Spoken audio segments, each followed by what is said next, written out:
Hi, it's good to be with you again. Boy, how about the site here? The new stuff that has been posted and is coming online has just got me stoked. It's just absolutely awesome.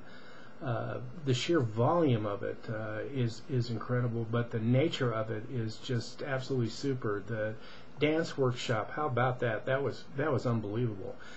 And the compas workshops, the new falsettas and everything. I mean, the whole thing is just a rush. And hats off to the Quadro. The dancing of Yelisa is just marvelous. Felix is just a brilliant singer, and the Palmas by Melissa should not be underrated. That would be a great workshop, a Palmas workshop. And of course the whole thing produced and arranged, and all the tremendous guitar playing and composition of Rubio just is absolutely amazing.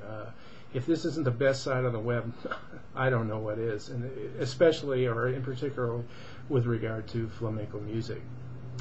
So let's get on with it. Back to our little corner of the forum here.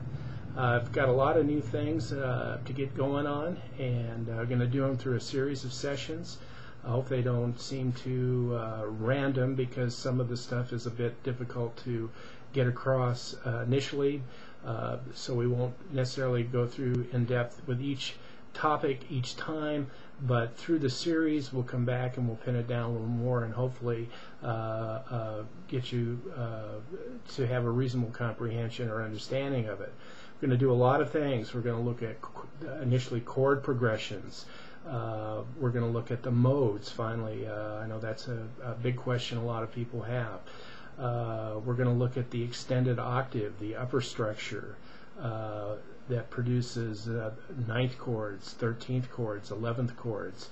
We're going to look at accidentals, key signatures, enharmonic equivalents, and the circle of fourths and the circle of fifths, which incidentally are basically the same thing. So with that said, let's get going. Now, we're always going to be drawing on what we have done before, and if you've digested the major scale and each of the triads that are structured on each degree of the major scale, and each 7th chord that is structured on each degree of the scale, you have absorbed quite a bit. You know that there are 3 major triads, there's 1 diminished triad, and the rest are minor. And you already know a great deal of music, okay? And in a sense, that is going to serve you well, because to get a basic understanding of the modes, you already have it in there, okay? And we're going to get to that quite soon. But to begin with, I'd like to talk just a little bit about chord progressions. If you remember our old friend Jean-Philippe Rameau, the 17th century music theorist, he identified the 3 major triads in the key of C, for instance, C, F, and G, as being the tonal pillars of the major tonality. And when we unraveled the triads in those 3 chords, we got the major scale. Well, another thing that he did was he looked at literally hundreds and hundreds and hundreds of pieces of music that had been composed up to his time, and he examined them and identified where all of the tonic chords were, the 1 chords, the root chords, the key. So if it was in C, that would be the C. If it was in A, that would be the A. And once he identified them, then he studied what chord preceded the 1 chord in the music. And overwhelmingly, what he discovered was that it was the 5 chord.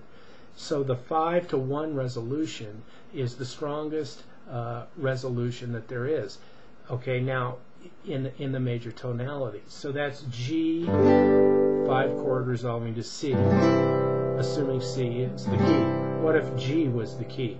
Well, then it would be D resolving to G. Okay, if F was the key, then the 5 chord of F is C resolving to F. The root moves down a 5th. you approach the tonic from a fifth above, okay, or a fourth below. That could be confusing. Let's look back at our C. If we go up a fifth, we're coming in from this G down a fifth, approaching the C from its fifth. But we know that this is an octave and this is a G down here. So when we go up a fourth. And remember, the fourth and the fifth are inversions of one another, okay, because we studied inversions quite a bit. Okay, so that gives us an initial look at a chord progression, the strongest one involving 5 to 1. That holds true in any key. In other words, 5 to 1 is 5 to 1. It doesn't matter whether you're playing in C or G or A flat or D flat or whatever. 5 to 1 in the major tonality is going to be certainly one of the strongest, if not the strongest, resolutions in music. And of course, we see that a lot in the music, in flamenco music, particularly when the music is in a major tonality. For instance, alegria, which oftentimes is in E. The chord sequence is basically E major to B7, resolving B back to E. A lot of people who play alegria just use those two chords. Okay, 5 to 1. Now we're going to come back in the next session and look at why that is such a strong harmonic movement.